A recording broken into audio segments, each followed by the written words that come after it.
Had to chase a few wind-fallen trees and some of those attacked by the bark beetle.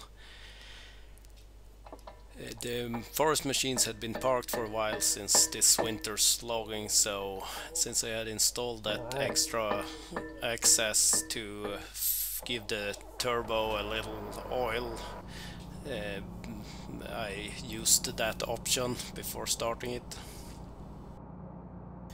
I picked up some of the leftover pieces from an old log building that we tore down that had been used to as support under the wood this winter in one area. Then it was on to what this summer was mainly about, checking the bark beetle traps, chasing trees that were affected and trying to get them out there before the next generation of them swarmed. I was hoping I would have a lot more time for clearing undergrowth with the brush cutter, but very little of that this summer. Harvester also got a little bit of fresh oil for the turbo before that was started. A little trickier access on that one compared to the forwarder. That one was also a little low on antifreeze for the coolant system for some reason, so a couple of liters were added. Fired up nicely, even if it had been parked for a longer period of time. Then it was chasing those wind-fallen trees. Most of them were some trees that had been left one here and there on that area that had been clear cut. And I also found a few small pieces that were missed by when we harvested or took them out this winter. Nothing major, so happy with that, but it's good to get it out of there. It's prime wood for the bark beetle to grow and multiply. A few more wind-fallen trees. The rest of the video will be about the service of the machine.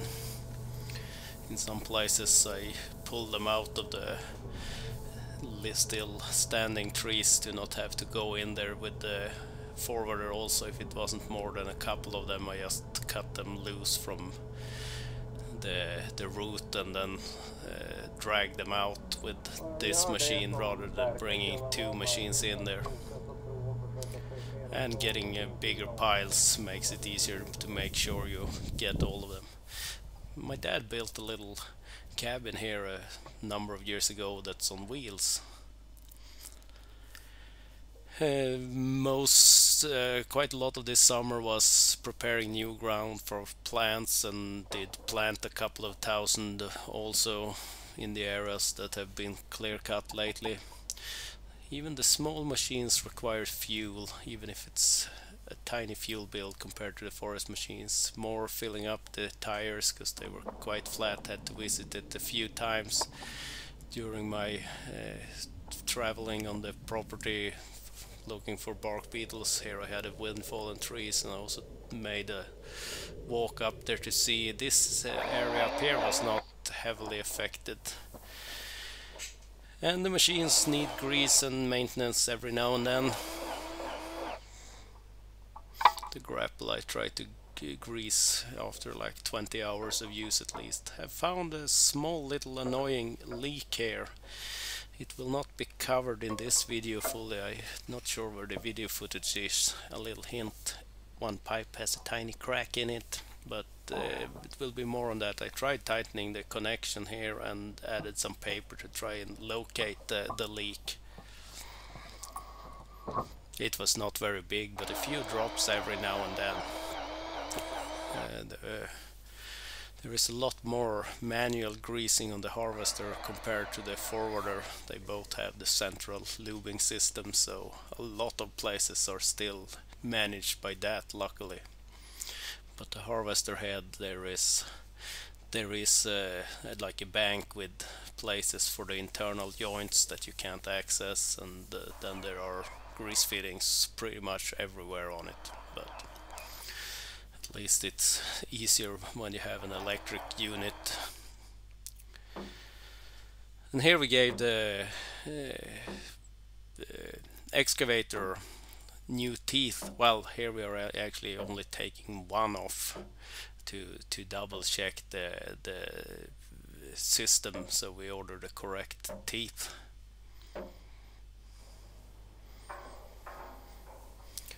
Time for maintenance.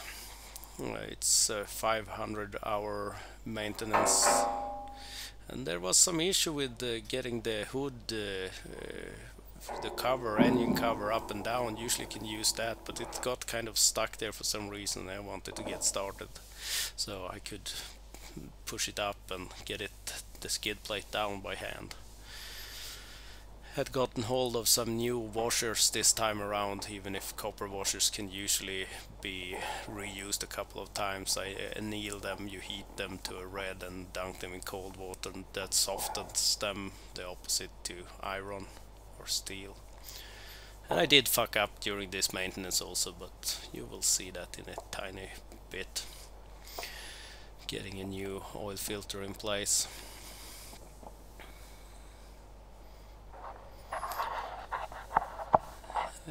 The plug was replaced, oil was added, drained. There was actually a surprising amount of water in the fuel filters. I think you should drain them more often than 500 hours, but I think I've been there once doing a check quite early, but after service. And then the hydrostat for the drive was replaced. It calls for that at 500 hours also. And here I don't like it. It's the same with the engine oil filter. It's a horizontal filter, and there is no way to prime the filter, and there is also a bigger mess. I removed the fuse so the engine wouldn't start, and I could crank it for a little bit with the starter only, without actually firing the engine. Did that a couple of times, double checked the oil, looked good. And here is the fuck up, because I started it, and as you can see here, oil started spewing out near the oil filter. I don't think I did any major damage. This is the full length it was running that I will show you. It ran for like 20 seconds with a lot of oil spewing out near the filter. And when I saw that, because I usually check everything when I first started, I ran to turn it off. And here is the fuck up, because the O-ring that sits on the filter, the old O-ring had been stuck on the engine, and I didn't notice that. So that was bad. It spilled out about half a liter of oil, I think, so I had to top that off.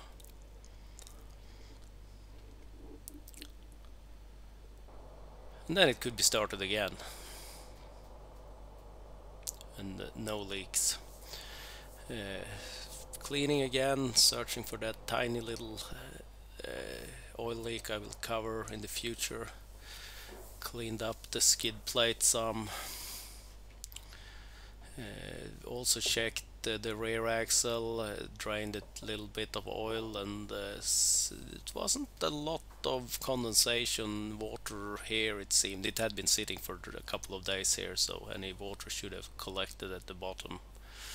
So that is good. It was also topped off the level in it, and it doesn't seem to leak anything from the rear axle, at least. It was a little dark in color what was sitting at the bottom, but not a lot of water. It could be seen. The bogies, one side I've been checking a lot this winter if you have followed me, because I've had shrapnel, but it seems to clear up, so it's probably from old brake, the old brake that has happened in it. Then I checked the brake housing, I think they call this. It should be a void here, and the brake actuator sits in that, but it shouldn't be any oil in this here. But I had a tiny bit of oil from one side, and the differential here was also a little bit low. I opened that drain plug also and drained out a little bit of tiny bit of condensation and a little bit of black oil. It quickly turned a lot better. I checked all the bogies, that topped off all of them because I lost a little. The bogey mount, the swing bearings here, they were all greased. I'd gotten hold of some geotextile. It had been slightly used, so there are some tears and stuff in it. They had it as like a silt protector in the water, doing some work in near a harbor. But I could take them. They were just gonna bury them if I didn't take them, so they might be usable for fixing some road sections that are weak. Here is the other side of that differential, where I had quite a bit of oil. That would explain why it was a little low in the differential, because there is an axle going out the drive shaft that should have a seal on it, but towards this side it seems to be a little bit bad. But I will not do anything about that right now. You can skip ahead like 1 minute if you don't want to see all of the oil drain.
And had to use the sawmill some, because there will be more on that in a future video.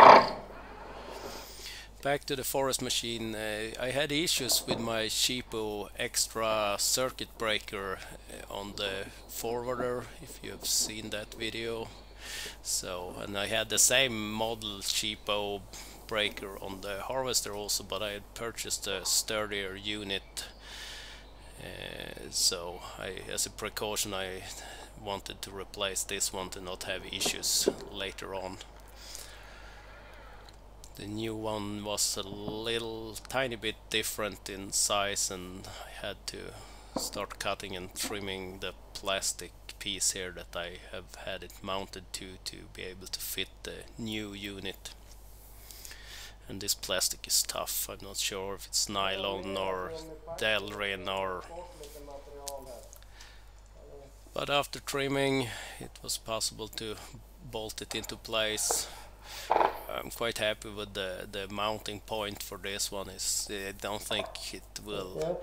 This one is more protected than on the forwarder, so maybe this would have continued working without issues, but easy to replace now near the garage than have to have it as a problem later. One issue was that the arm for it to activate it was a little bit longer than on the other units, so just to be sure it could be flipped to both ends and not hit the wall, I trimmed it. It got a little jagged. I added some shrink tubing to it to not hurt myself using it. Added the battery connectors back in place. The skid plate here I had the hood started to work, so that was bolted back up, and this machine could be moved out of the garage. Next up, because they have about the same amount of running hours on them since the first service I did, same pretty much the same operation was done on the forwarder, but without fuck ups.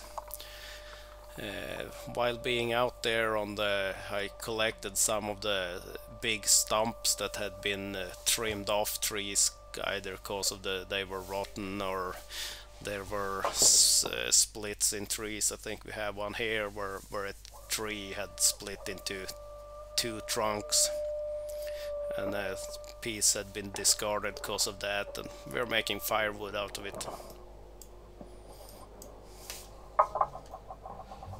Back to filling engine oil in the forwarder.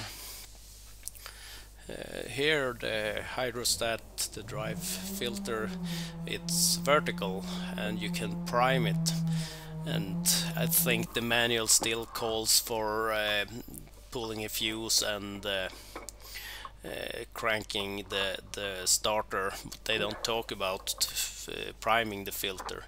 I've had some noise with the drive train here, and I have not seen any thing on the gearbox oil on the plug there. That was checked also, but I think the video was missed, and I cut open the filter to see if there was anything to be seen in the filter, but nothing could be seen. So the rear differential, front differential, all of the plugs were opened and a tiny bit of oil drained, and in some places there was a lot of water, especially the rear differential on this one, and I think I might know why.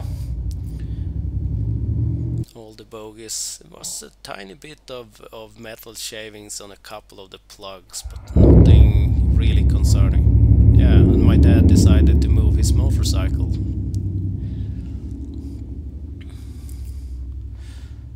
And here I'm not sure, the oil looks very black in the video, but none of the oil looked that bad. Well, rear differential, but that that's here. As you can see, there is a lot of water coming out, and I decided to even the oil looks a little bit black, but here it was super black when I first got the machine and quite a bit low, so I think it's old. All the issues with that really black oil still lingering and coloring, because it's been replaced twice since I started using the machine, but I drained quite a bit more oil out of it and made sure all the water came out. On this machine all the brake housings seem to be dry, so none of the differentials or technically possible. I think oil from the bogie might make it up there, but not really, because the oil level in them is lower than the housing or the drive shaft. Added some, because I think water has made its way in here and maybe gotten in through the vent. There is like a one-way valve venting out any pressure. I think it should allow for under pressure and not over pressure, but I added a couple of rubber strips there to see if that makes a difference. It was fired up. I had my dad started so I can check the filters and make sure there wasn't any fuck ups on this one also. One of the horns in the previous video I've had, because one horn was missing and we extended it with just a pipe. It doesn't have exactly the functionality as the original. That had ended up stuck in a raised position, and it turned out, because we had plugged it to not have any dirt collect down there, with a wooden piece, and that wooden piece had shrunk and was at the bottom, and with that removed, it was possible to get the horn into its lower position again. Skid plate was bolted up, some oil was added, and that's what the machines have been doing this summer. collecting some wind fallen trees and few bark beetle attacked trees, and then they have received a spa treatment with a 500-hour service. So I'm gonna do a few more things with them before starting this winter logging. The forwarder is actually in the garage right now, but more on that later.